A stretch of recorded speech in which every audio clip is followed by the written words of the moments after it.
자, 마지막이면 북한 김정은입니다. 어젯밤 10시경 이 북한의 노동당 창건 80주년 경축 행사의 하이라이트인 열병식이 진행이 됐고 화면이 지금 계속 들어오고 있습니다. 김정은 위원장의 열병식 연설을 먼저 한번 들어보도록 하겠습니다. 조선민주주의인민공화국의 주권을 사수하고 조선인민의 안전과利益을 수호하는 것은 우리 군대가 걸머진 지상의 임무이고 절대의 사명입니다. 우리 군대는 적을 압도하는 정치 사상적, 군사 기술적 우세로서 방위권에 접근하는 일체의 위협들을 소멸하는 무적의 실체로 계속 진화되어야 하며 도덕과 군기로 승리의 단상을 쌓아가는 정의의 무력으로 끊임없이 강화되어야 합니다. 자, 이제 화면은 이제 열병식에 있었던 장면들이 이제 조선중앙TV에서 들어온 장면들을 저희가 받아 있고요. 지금 화면에도 계속 나오고 있습니다.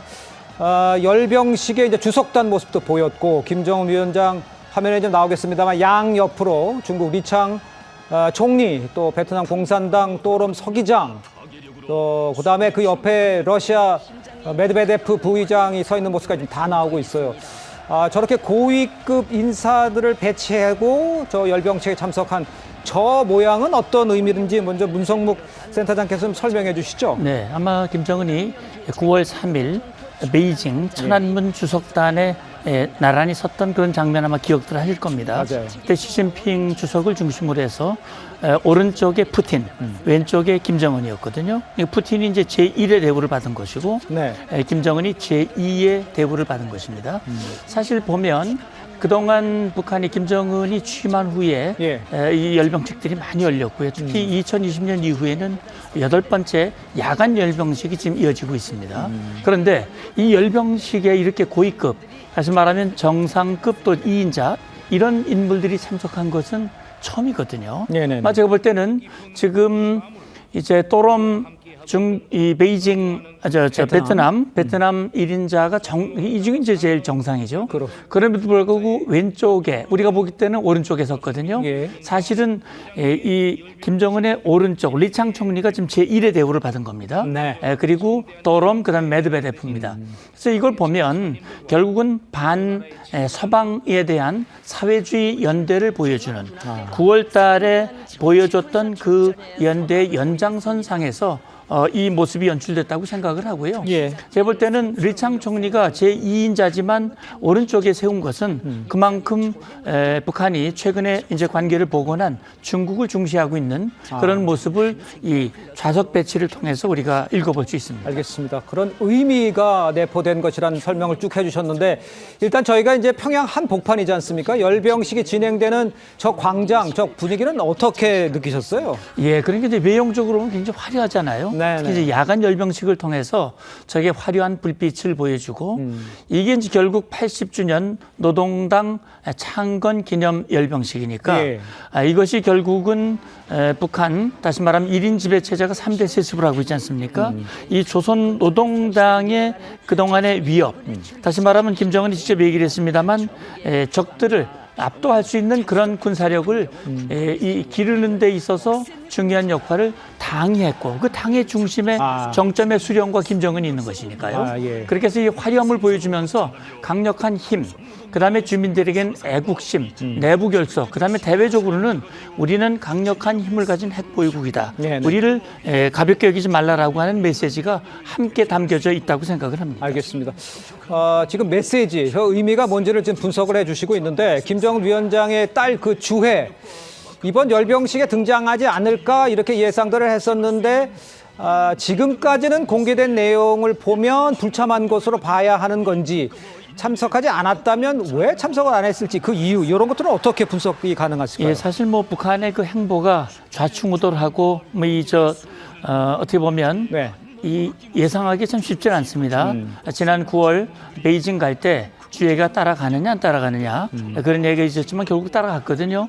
그런 차원에서 봤을 때 이 안방에서 하는 열병식에 주혜가 참석 안 하는 것도 좀 이상하지 않나라는 그런 예상도 가능했습니다만 지금 북한 노동신문 매체 중앙통신 지금 보여주는 이 열병식 영상에도 주혜의 모습은 안 나타나고 있거든요. 그런 걸로 봤을 때는 아마 제가 생각할 때는 주혜가 참석 안 했을 가능성이 좀 더 많아 보이고요. 네. 왜냐하면 지난 9월 초 이후에 한 달여 동안 주해가 보이질 않아요.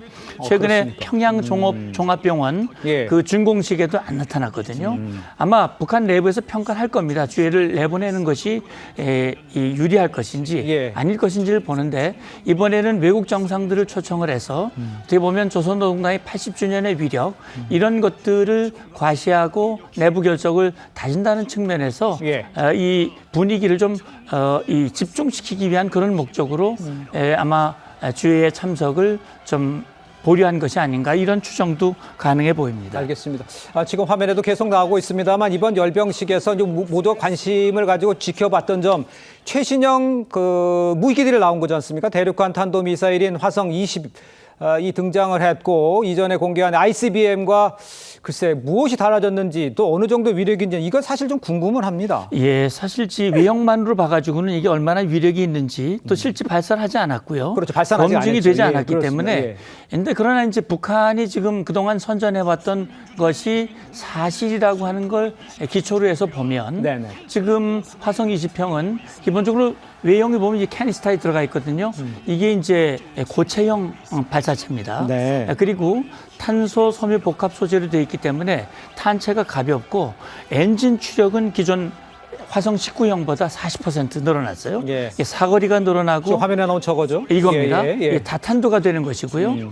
그렇기 때문에 제가 볼 때는 이걸 이 요격, 네. 추적하기가 좀 어려운 측면이 분명히 있습니다. 기습 사격이 가능하고요. 예. 이런 점에서 미국을 향한 강력한 메시지를 주고 싶어하는 김정은의 마음이 담겨져 있다고 생각이 되고요. 예. 이 외에도 이제 우리가 주목해야 할 무기 중에 하나는 이제 우리를 향한 무기입니다. 그동안 이제 공개된 발표된 것은 KN-23 화성 11형으로 이제 공개됐던 그런 것인데 네네. 11 말하고 지금 돼 있지 않습니까? 예, 지금 화면 이게 나온 거요? 보면요. 예. 탄두에 극초음속 이 활공체를 지금 탑재를 했어요.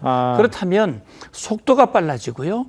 이 변칙 비행을 하기 때문에 추적을 해서 타격, 다시 말해 우리의 이 다중 요격 체계를 이 회피하기 위한 그런 기도라고 볼 수 있습니다. 예, 지금 화면에 나오는 저게 이제 화성 11말을 지금 언급해 주신 건가요? 예, 그렇습니다. 예, 그렇군요. 예. 알겠습니다. 자, 그런가 하면요. 신무기 외에도 이 전차나 뭐 자주포 같은 재래형 무기를 현대화시켜서 이제 공개하기도 했습니다. 길리 슈트를 입은 이 저격수 부대, 드론은 물론 연령상 장비로도 식별이 어렵다 그러는데 이건 어떤 내용이 좀 기술적인 문제가 좀 설명이 좀 예, 필요해 그렇습니다. 보입니다. 지금 우리 시청자께서 보시는 이제 오른쪽에 네네. 보면은 이게 이제 일종의 위장복이거든요. 위장복. 근데 위장복인데 이제 길리슈트는 저격수가 저걸 입고 은밀한 곳에 숨으면 사실은 우리 적외선 장비로도 포착이 안 되고요. 그래요? 그다음에 드론에서도 포착하기 어려운 예. 그런 어떤 이 신형 슈트라고 볼 수 있습니다. 네네. 그러니까 김정은이 그동안 대한민국에 비해서 이 재래식 전력이 굉장히 열세다 떨어진다는 것을 이미 인식을 하고 최근에 재래식 전력을 강화하는 데 집중을 하고 있거든요. 예. 그래서 아마 내년 초에 있을 9차 당대회 때는 핵 재래식 병진, 상용 무력 병진 노선을 채택할 가능성이 있어요. 이건 어떻게 보면 지금 우리가 한국과 미국이 한국의 재래식 무기와 미국의 핵무기를 합치는 이 말하자면 CNI라고 하는 핵 재래식 연합 억제력을 강화하고 있는데 아마 북한판 CNI 이것을 추진할 가능성이 전 있어 보입니다. 알겠습니다. 전체적으로 뭐 좀 전에 들어왔기 때문에 분석하기는 조금 이른 면도 있습니다만 이야기 나오는 것이 이번에 열병식에서는 다양한 무기보다는 기술에 발전된 것을 좀 집약적으로 보여줬다는 지적도 있는데 그거는 맞는 말인지 그건 어떻게 평가하세요? 그렇습니다. 그러니까 예. 전체적으로 보면 기존에 나왔던 무기들이 많거든요. 네네. 결국 방금 말씀드렸던 두 가지 무기, 그다음에 이제 새로운 무인기 이런 것들이 김정은이 어떻게 보면 AI, 인공지능 기반의 현대화, 최신화된 예. 그런 자동 무인 장비들을 강화하고 있는데 네네. 저는 이제 이번 이 80주년 열병식 이걸 기념 행사를 계기로 해서 우리가 주목해야 할 부분이 이런 겁니다. 김정은은 자신의 업적을 강화하고 조선노동당이 무오류, 실패가 없었다고 얘기하지만 네. 이 조선노동당이 끝없는 실패 때문에 북한이 지금 가장 가난한 국가로 전락을 했고 이 모든 고통과 어려움은 주민들이 겪고 있는 것이거든요. 그렇겠죠. 김정은이 이렇게 무리한 행사를 하는 것도 결국은 김정은은 정말 미래의 낙원을 만들겠다고 주민들에게 약속을 했지만 이런 형태로 계속 간다면 결국 주민들만 더 고통을 당할 것이고 네. 국제사회에서 더 어떻게 보면 외톨이가 될 가능성이 높다라는 점을 북한 이 당국이 깨달아야 된다고 생각을 합니다. 알겠습니다.